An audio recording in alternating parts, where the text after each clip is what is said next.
حضرت عمر صاحب یک شب مبارک برآمدن، تنها می برآمدن، حاضر باش میگشتاندن. خب ما نمیگیم که امروز بزرگا حاضر باش نگردن، بگردانن، اما کمی توکل خدا هم باشن. حضرت عمر فاروق رضی الله عنه تنها. غلام گفت که شمشیر خود گرفتم، گفتم امی حضرت عمر کسی نزنه؟ تنها خصوصی میرفتم که مرا نبینه جنگ میکنه که چرا از پشت ما آمدی، مرا خداوند نگاه میکنه. حضرت عمر فاروق برآمد. غلام گفت کجا میری؟ گفت ایش قربان بغض دارین که با شما را دوست دارم، با شما برم. گفت اردوی ما غلامشون قصه کرد، به یک دشت برآمدیم، از دور آواز یک آه میآید، مثل قصه قبلی واری. این البدایه نقل میکنه، ابن کثیر نقل میکنه، ابن جریر نقل میکنه، بعض تاریخ‌های دیگه نقل تبری نقل میکنه. حضرت عمر گفت نزدیک شدم به این دشت که یک زنکه بی‌وس گریان میکنه. خوب نزدیک شدم، گفتم خواهر چرا گریان میکنه؟ گفت هیچ، تفلکا به خاطرش گریان میکنم.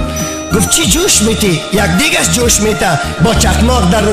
گفت گوشت بریان جوش میتم. حضرت عمر فاروق صاحب باز نزدیک آمدی، همشیره پیچ سفید. گفت بخشن که من یک زن بیوزن هستم، شوهر ندارم، گوشت بریان نه، سنگ بریان است. سنگ در بین دیگه انداختیم، من به خاطر بر شما گوشت بریان گفتم که تفلا خبر نشه. برای تفلا گفتم که شما خو کنین، من براتون گوشت بریان پخته میکنم، اما سنگ از بازی دادیم ای کاکا جان، نمیشناسه که عمر فاروق رضی الله عنه هسته.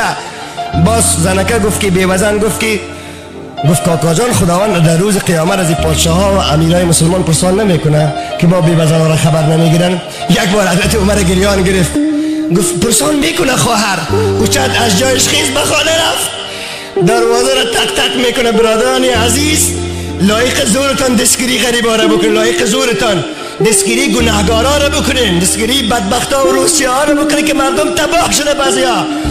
حضرت عمر صاحب به خانه آمد، غلامش گفت این بوجی آرده با پشتم بند. گفت قربان بگذارین که من بوجی آرده پشت کنم. گفت در روز محشر باری عمر تو پشت میکنی؟ پشت کرده میتوانی؟ گفت نه بار شما را هیچ کس پشت کرده نمیتواند.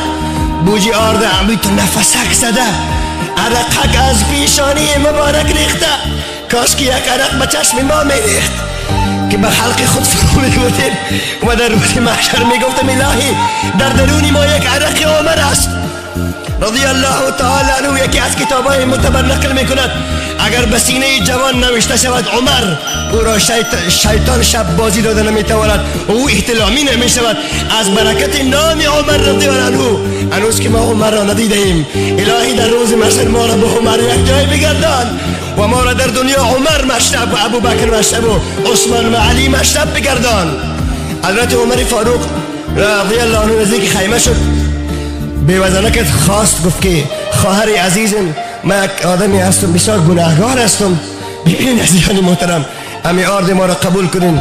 یک دیگه ندارم، گفت دارم. دفتن دیگه ماند و آرد انداخت، خودش دیک میکنه حضرت عمر فاروق رضی الله عنه، مثل که خودش کالای مبارکش پینه میزد، مثل که قبلا براتون عرض کردم روی منبر میشست کالای مبارکش پینه بود.